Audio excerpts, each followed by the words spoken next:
Madame la présidente, Madame et Messieurs les ministres, Madame la présidente de la commission, Madame la rapporteure générale, chers collègues, après l'expression pleine de verve de mon collègue Philippe Vigier sur la partie médicale, je concentrerai mon propos de façon plus sage sur la partie de ce PLF relative au secteur médico-social et à la politique familiale.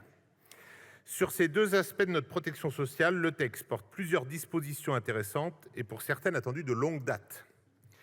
La politique familiale a toujours été une priorité du groupe démocrate, qui a été force de proposition sur l'ensemble des budgets de la sécurité sociale de la dernière législature. Pour l'année à venir, nous nous réjouissons de voir que le soutien aux familles et aux enfants figure en bonne place dans le texte. La réforme du barème du complément de libre choix du mode de garde permettra aux familles n'ayant pas trouvé de place en crèche de faire garder leurs enfants sans surcoût par une assistante maternelle ou une garde à domicile. Cette mesure engendrera une économie concrète pour ces familles et dynamisera l'emploi du secteur.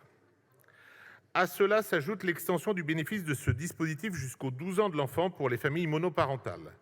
Il s'agissait d'une proposition formulée par notre groupe lors de la dernière législature qui trouve enfin une traduction législative. C'est une excellente nouvelle pour de nombreux parents et en particulier pour les femmes seules ne bénéficiant pas d'alternative de garde.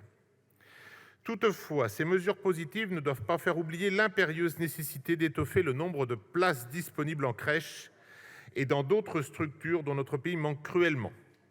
Monsieur le ministre, l'ambition a été affichée de créer 200 000 nouvelles places d'ici 2030.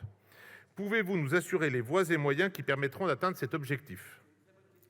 Comme je l'ai rappelé en introduction, notre famille politique a toujours défendu une politique familiale juste, universelle, ambitieuse. C'est la clé de voûte de la pérennité de notre société à travers une démographie forte et des externalités positives qui en découlent. Les dernières données statistiques sur le nombre de naissances sont inquiétantes et la tendance ne semble pas s'améliorer. Or, les défis qui nous attendent sont nombreux, avec notamment le vieillissement de la population et ses conséquences sur le financement du système de retraite. Il s'agit donc de faire de la politique familiale un enjeu majeur pour que la société française de demain reste dynamique et au premier rang des nations qui participent à l'évolution du monde. Monsieur le ministre, vous nous trouverez à vos côtés pour porter cette ambition. Ce PLFSS comporte également un volet médico-social dense. Tout d'abord, il tire les conséquences des récentes révélations sur la gestion des EHPAD privés qui ont suscité l'indignation sur l'ensemble des bancs de notre Assemblée. Nous saluons aussi le renforcement des mécanismes de contrôle et de sanctions absolument nécessaires. Il s'agit pour cela de déployer des moyens humains importants pour contrôler les établissements sur place, mais aussi pour l'analyse des circuits de financement, parfois occultes. L'examen en commission a d'ailleurs permis d'étoffer les possibilités de sanctions à travers des amendements de l'opposition. Comme quoi, lorsque les propositions sont pertinentes, nous sommes tout à fait ouverts à les accepter.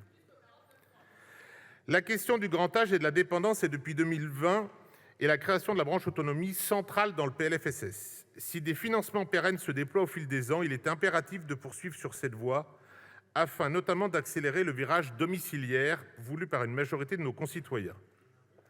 Pour trouver ces financements, il nous faudra forcément dégager des ressources très importantes, ce que permettra, au-delà même de la question de l'équilibre des régimes, une réforme des retraites juste et bien calibrée.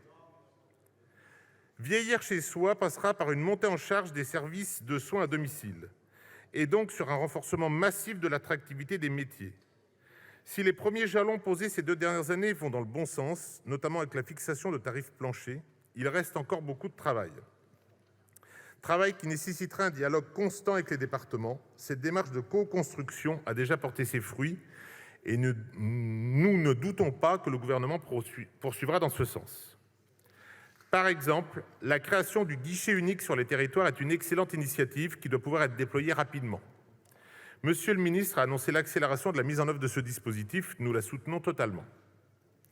Néanmoins, si les questions financières doivent être traitées dans le PLFSS, nous ne pourrons pas faire l'économie d'un texte de loi ad hoc qui devra régler l'ensemble des questions relatives à l'organisation territoriale, la définition des rôles des parties prenantes ainsi que la gouvernance.